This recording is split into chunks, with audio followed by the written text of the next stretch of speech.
और राष्ट्रीय पुलिस अकादमी के दीक्षांत समारोह में इस वक्त में प्रधानमंत्री नरेंद्र मोदी सीधे जुड़ रहे हैं वीडियो कॉन्फ्रेंसिंग के जरिए। सुनिए। मैं सबसे पहले तो आप सबसे कुछ सुनना चाहूंगा। अगर आप में से कोई साथी कुछ कहना चाहते हो, कुछ पूछना चाहते हो, तो जरूर हम बात करें।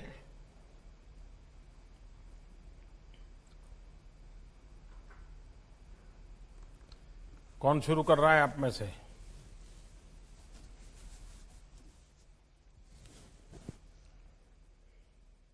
Jain sir. जय Hind. I'm Kiran Shruti sir. I'm from Tamil Nadu sir. I've done my engineering sir, and I'm from Tamil Nadu cadre sir. In my cadre, I generally found among the police profession there is a lot of stress and mental stress sir. So in Tamil Nadu, what they have done is they have introduced a program called well-being program sir. So all the from constables to they undergo mandatory counseling sir. If there is any problem in their personal or professional lives, then they receive counseling sir. Because of this, all they find that their stress is reduced, and they find that they are able to do their work with much more energy sir, and they find that they are much more enthusiastic, motivated and happy to do the job. And the public also feels that because of this they find the police much more easier to engage with. This I found very impressive sir. Jain sir. Vanakkam. Vanakkam sir. तो आपने engineering छोड़ करके ये रास्ता क्यों चुना? Sir, I always had the ambition to go for civil services sir. So after engineering I worked in State Bank of India. Civil service does not mean कि uniform वाली service. Sir, my family always had a regard for uniform services, sir. In addition to it, my name is Kiran Shruti because of Kiran Bedi ma'am, sir.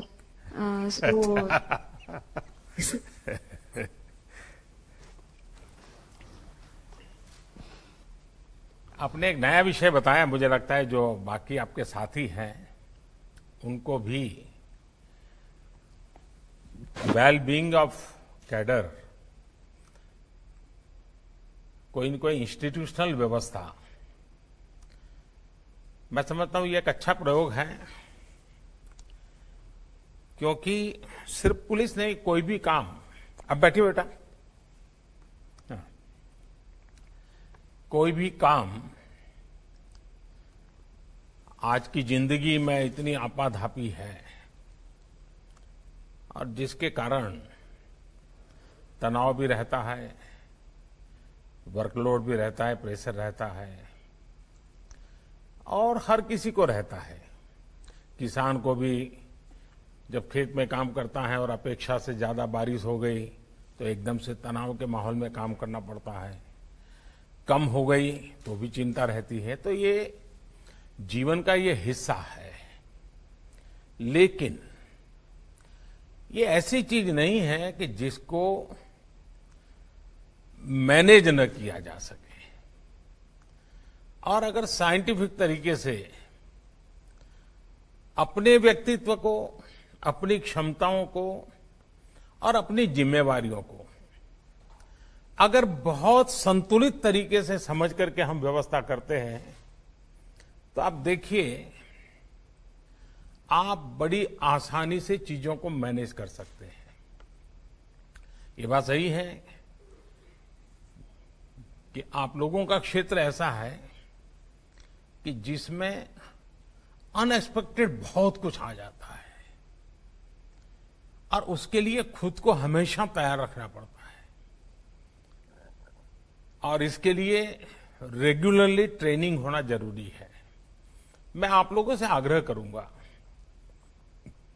कि आप जब field में काम करेंगे तो police थाने के लेवल पर, वहां पर 10-12 लोग मान लीजिए आपका महकम है, तो उस इलाके में कोई न कोई ऐसे लोग होंगे जो ऐसे विषयों पर बड़ी सरलता से बातें करते होंगे। कभी 15 दिन में एक बार, कभी महीने में एक बार, घंटे भर के ऐसे महापुरुष को बुला लिया।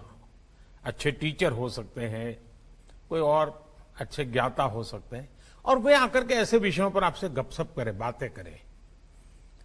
बार बार आपको स्मरण होगा कि हम अपने आप को कैसे ढाल सकते हैं, मैनेज कर सकते हैं अपनी व्यवस्थाओं को। दूसरा, जीवन में मैं हमेशा तनावपूर्ण जीवन जीने वालों को हमेशा आग्रह करता हूं, योगा, प्राणायाम ये बहुत ही सिद्ध, अब तो आपको वहां पर मजबूरन भी किया करना पड़ा होगा, सुबह उठ करके जाना भी पड़ा होगा।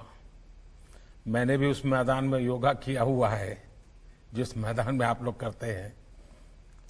आपने अनुभव किया होगा कि अगर मन से करते हैं, पूरा मन उसमें जोड़ देते हैं, ये कितना बेनिफिट करता है। और तब जाकर के आपको ये तनाव कभी महसूस नहीं होगा। काम कितना ही होगा, आप हमेशा प्रसन्न और आनंदित होंगे। लेकिन मुझे अच्छा लगा कि आपने तमिलनाडु में इसकी एक इंस्टीट्यूशनल व्यवस्था के विषय में परिचय करवाया। और कोई?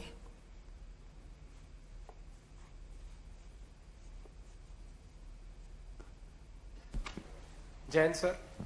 जय हिंद सर, मेरा नाम आदित्य मिश्रा है। मैं मध्य प्रदेश का रहवासी हूं और मध्य प्रदेश काडर मुझे अलॉट हुआ है। सर, मेरी फील्ड ट्रेनिंग इंदौर में हुई। सर, मैं अपने फील्ड एक्सपीरियंस को खाकी वर्दी, जो इसको हम बड़े गर्व से पहनते हैं, उससे जोड़ के देखता हूं। सर, मैंने एक बड़ी अहम चीज सीखी कि ये सिर्फ एक कोई भव्य परिधान नहीं है, परंतु अपने साथ जिम्मेदारियां और उत्तरदायित्व भी लेके आता है। सर, कोरोना एक ऐसी असाधारण चुनौती थी जिसने हमें भी और बाकी सभी फ्रंटलाइन वॉरियर्स को एक काफी बड़ी चुनौती दी। सर, मैं खुद भी संक्रमित हुआ और बहुत शुरुआत के दिनों में, और भाग्यशाली रहा कि सकुशल वापस आ पाया। सर, मेरे फोर्स के कई लोग ऐसे थे हमारे जो इतने भाग्यशाली नहीं थे, ना अपने घर लौट पाए। सर, उसमें एक अहम चीज जो मुझे समझ में आई कि सर, जब भी इतनी कठिन ड्यूटी है, अपने घर परिवार के बारे में नहीं सोचते, अपने स्वयं के सेहत के बारे में नहीं सोचते, तो उनके मन में कहीं पीछे एक विश्वास होता है कि अगर हमें कुछ हो जाएगा तो उसके बाद सरकार तथा पुलिस विभाग हमारे परिवार की देखभाल करेगा। सर, मैंने अपनी आंखों के सामने हमारे इंस्पेक्टर थे देवेंद्र चंद्रवंशी जी, उनको जाते देखा है। तो सर, तब से ही मुझे लगा कि हम अब जब भी इस लीडरशिप रोल में जा रहे हैं या कर रहे हैं, तो ये हमारी जिम्मेदारी बनती है कि हम उनके इस विश्वास को जगा के रखें। सर, मैं अपनी बातों को अंत करूंगा 4 लाइनें जो देवेंद्र चंद्रवंशी जी की एक पसंदीदा कविता की हैं। मैं खाकी हूं, दिन हूं, रात हूं, सांझ वाली बाती हूं, मैं खाकी हूं। होली में रमजान में देश के सम्मान में अडिग कर्तव्यों की अविचल परिपाटी हूं, मैं खाकी हूं। कभी आहत हूं, कभी चोटिल हूं, और कभी तिरंगे में लिपटी रोती सिसकती छाती हूं, मैं खाकी हूं। जय हिंद सर। आदित्य जी, आपने इंदौर में काम किया तो जो पुलिसिंग की दुनिया का काम होता है उसका तो शायद आपको अवसर नहीं मिला, क्योंकि इंदौर के ऐसे संकट के कालखंड से गुजरना पड़ा और ज्यादातर हमारे पुलिस बल के लोगों को सबसे पहले इस वायरस का शिकार होना पड़ा। और सबसे ज्यादा इंदौर में बड़ा मैं भी अनुभव कर रहा था कि ये संकट कहीं गहरा न जाए। और लेकिन इसके बावजूद भी पुलिस बेड़े के लोगों ने हिंदुस्तान के हर कोने में इस सारी परिस्थिति में जो काम किया है, उस काम का अपना महत्व है, समाज को उसका अपना लाभ है। लेकिन एक बहुत बड़ी बात हुई है और मैं समझता हूं कि ये पुलिस बेड़े की बहुत बड़ी पूंजी है। इसको कैसे हम संभालें, इसे संभालने के लिए हम इंस्टीट्यूशनल अरेंजमेंट क्या करें, और वो क्या है? हिंदुस्तान के सामान्य मानवी के मन में पुलिस मतलब डंडा, पुलिस मतलब तू मैं, पुलिस मतलब जुल्म, ये बाय एंड लार्ज छवि बन चुकी थी। इसका मतलब ये नहीं कि समय समय पर पुलिस ने मानवता के काम नहीं किए हैं, किए हैं। और मैं तो मानता हूं कि शायद हर पुलिस थाने में डेली 5-10 काम तो ऐसे होते ही होंगे जो मानवता की दृष्टि से बहुत अहमियत रखते हैं, लेकिन इसका कभी कलेक्टिव इंपैक्ट समाज जीवन पे आया नहीं। छुटपुट घटनाएं बनी रही। कोरोना के कालखंड में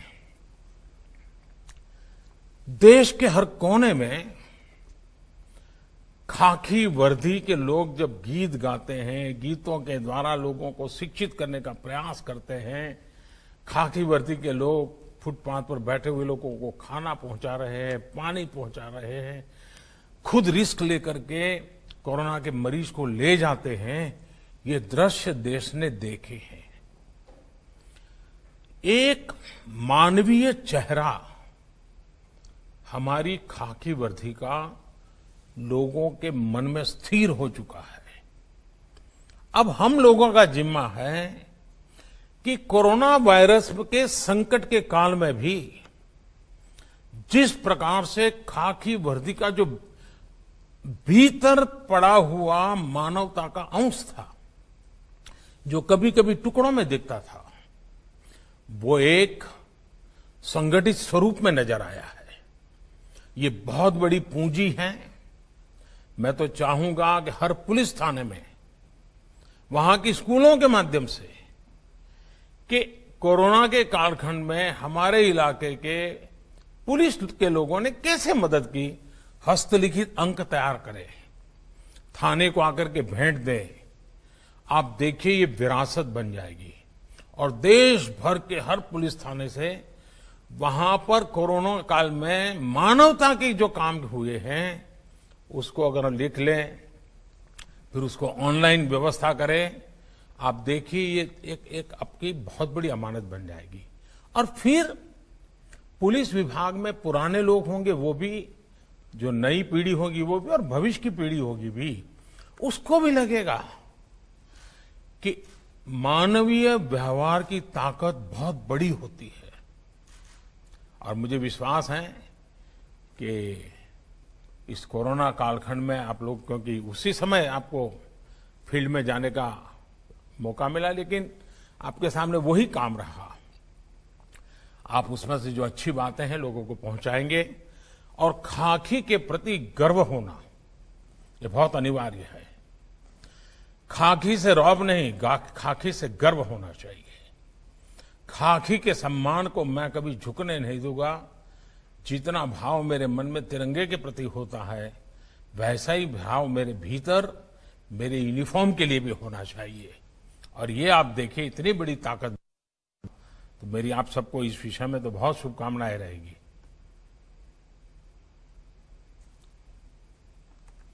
नेक्स्ट।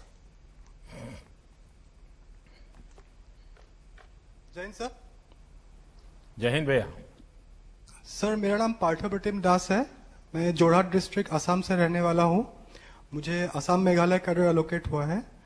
मैंने कंप्यूटर इंजीनियरिंग एनआईटी सूरत से किया है। फेज 1 के ट्रेनिंग के बाद मैंने डिब्रूगढ़ डिस्ट्रिक्ट में अपनी डिस्ट्रिक्ट प्रैक्टिकल ट्रेनिंग खत्म की है।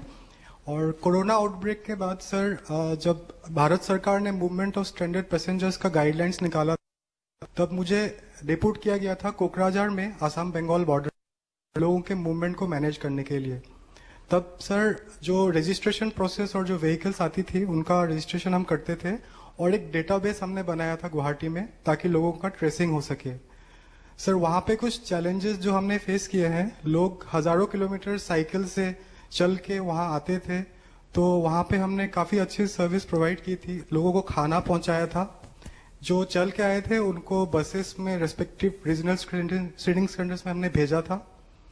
और सर उस वक्त पुलिस वालों को भी काफी अच्छे से ब्रीफ करना पड़ा था, क्योंकि हम खुद भी इन्फेक्ट हो सकते थे, बल्कि कुछ लोग वहां से इन्फेक्ट हुए भी थे सर। और सर ये जो लोग आए थे, कुछ लोग स्टूडेंट्स भी थे जो 1 महीने के से ज्यादा फंस चुके थे लॉकडाउन की वजह से, सब घर वापस आ रहे थे। बहुत अच्छा सेटिस्फेक्शन मिला सर कि स्टार्ट ऑफ द करियर में मुझे ऐसा मौका मिला। और सर ये एक पूरा टीम एफर्ट है जिसमें ड्राइवर्स, कांस्टेबल्स, होमगार्ड्स सबका इक्वल कंट्रीब्यूशन था। सबने दिल खोल के लोगों को हेल्प किया जो तनाव में थे, मुश्किल में थे। और सर ये एक हम एज ए 71 आवर बैच आपको सर एश्योर करते हैं कि आने वाले टाइम में भी हम सर ऐसे ही ड्यूटी करते रहेंगे सर। क्या शुभ Thank नाम you, sir. बताया आपका? सर पार्थ प्रतिम दास सर। दास सूरत में कितना समय रहे? सर 4 साल इंजीनियरिंग की थी सर। तो सूरत का खाना मिस करते होंगे? Yes sir, vada pav sir miss करता हूँ। आसाम और सूरत की कॉमन चीज पता है क्या है?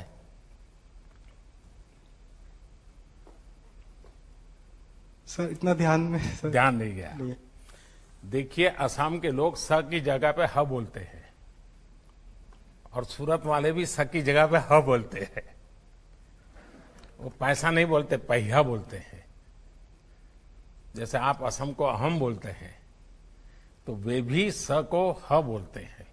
तो अगर आपको सुरती लोगों से बात करने का मौका मिला होगा और जब सूरत से आप असम जब भी छुट्टियों में गए होंगे तो जो सूरत को जानते होंगे जरूर आपको पूछते होंगे कि सूरत का खाना इतना तारीफ होती है, तो कभी कुछ ले जाते थे कि नहीं?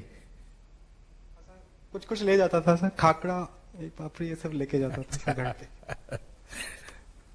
देखिए, आपने सही कहा। आपको जाते ही एक जो प्रवासी मजदूर और बाकी लोग थे उनकी सेवा करने का मौका मिला। कभी कभार लेफ्ट, राइट, बाएं, दाएं, उसमें लीडरशिप करना एक अलग प्रकार की क्वालिटी लगती है और पुलिस को ज्यादातर उस प्रकार की लीडरशिप का अनुभव आता है। लेकिन जब इस प्रकार के काम में जुड़ते हैं जिसमें बाएं दाएं कम होता है, अपनी बुद्धि शक्ति से और विश्वास से समस्या का समाधान करना होता है और उस समय लीडरशिप देना बहुत ही अनेक गुणों की आवश्यकता को अनुभव कराता है। और इसलिए मेरा पक्का विश्वास है कि संकट के कालखंड में आपको जाने का जो मौका मिला है, सामान्य स्थिति में गए होते तो आप थाना, ड्यूटी, एफआईआर, कानून, इश्यूज, इसी में उलझ जाते। मैं मानता हूं ये भी आपके जीवन में एक अवसर था। आप प्रधानमंत्री सीधा नरेंद्र मोदी को सुन रहे हैं। वो इस समाज समय जीवन के उन संकट प्रोबेशनरी आईपीएस ऑफिसर के जो दीक्षांत समारोह है उसमें शामिल हुए हैं। 131 आईपीएस अधिकारियों का यह दीक्षांत समारोह है। इसके बाद ये तमाम लोग अपने अपने काडर में चले जाएंगे। ये आज उनका दीक्षांत समारोह है जिसमें प्रधानमंत्री आईपीएस काडर से बात भी कर रहे हैं, उनके अनुभवों को साझा कर रहे हैं।